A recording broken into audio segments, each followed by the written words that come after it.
বিসমিল্লাহির রহমানির রহিম। মৃত্যুর আগে মানুষ যা বলে তা সবচেয়ে গুরুত্বপূর্ণ কথা, কারণ সেই মুহূর্তে মিথ্যা বলার সময় নেই, দুনিয়ার চিন্তা নেই, শুধু থাকে সবচেয়ে জরুরি কথাগুলো। রসূলুল্লাহ সাল্লাল্লাহু আলাইহি ওয়াসাল্লাম মৃত্যুর আগে ৩টি কথা বলেছিলেন। আজ সেই ৩টি কথা নিয়ে কথা বলবো। প্রথম কথা, নামাজ এবং দাসদের অধিকার। রসূলুল্লাহ সাল্লাল্লাহু আলাইহি ওয়াসাল্লামের শেষ অসুস্থতার সময় আয়েশা রাদিয়াল্লাহু আনহা বর্ণনা করেছেন, রসূলুল্লাহ বারবার বলছিলেন, জ্বরের ঘরেও বলছিলেন, আসসালাহ আসসালাহ ওয়ামা মালাকাত আইমানুকুম, অর্থ নামাজ নামাজ এবং তোমাদের অধীনস্থদের অধিকার।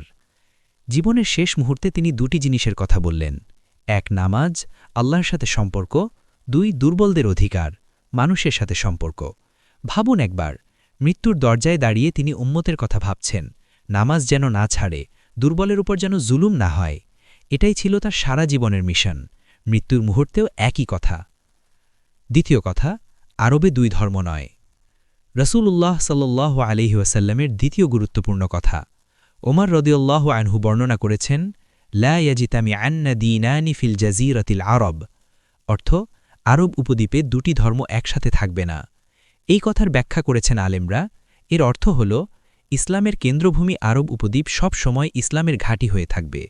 এটি ছিল ভবিষ্যতের জন্য একটি নির্দেশনা, ইসলামের মূল কেন্দ্র যেন সুরক্ষিত থাকে। এখানে একটু থামি, এরকম আরও অনেক অজানা সত্য এই চ্যানেলে আসছে। এখনই সাবস্ক্রাইব করুন, বেলটা অন করুন।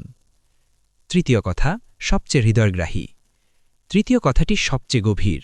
রসূলুল্লাহ সাল্লাল্লাহু আলাইহি ওয়াসাল্লাম শেষ নিঃশ্বাসের আগে বললেন, উম্মতি উম্মতি, অর্থ আমার উম্মাত আমার উম্মাত। জীবনের একদম শেষ মুহূর্তে চোখ বন্ধ হয়ে আসছে, শ্বাস ক্ষীণ হয়ে আসছে, তিনি বলছেন, আমার উম্মাত, আমাদের কথা ভাবছেন, আপনার কথা, আমার কথা। আমরা যখন এই পৃথিবীতেও ছিলাম না, তখনও তিনি আমাদের জন্য চিন্তিত ছিলেন। হাদিসে আছে, যখন হাসরের মাঠে যখন প্রতিটি নবী নিজের চিন্তায় থাকবেন, রসূলুল্লাহ বলবেন, উম্মতি উম্মতি, সেই দিনও আমাদের কথা। শেষ কথা, ৩টি কথা। ১. নামাজ ছেড়ো না, দুর্বলের অধিকার দাও। ২. ইসলামের কেন্দ্রভূমি রক্ষা করো। ৩. উম্মতি উম্মতি। এই ৩টি কথা আমাদের মনে রাখতে হবে, বিশেষ করে তৃতীয় কথাটি। যে মানুষটি মৃত্যুর মুহূর্তেও আমাদের কথা ভেবেছেন, আমরা কি প্রতিদিন তার উপর দরুদ পাঠ করি? আল্লাহুম্মা সাল্লি আলা মুহাম্মদ।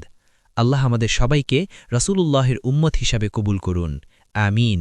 এই অনুভূতিটা যদি ভালো লেগে থাকে, তাহলে এখনই নিচের সাবস্ক্রাইব বাটনটা চাপুন। আল্লাহ হাফেজ।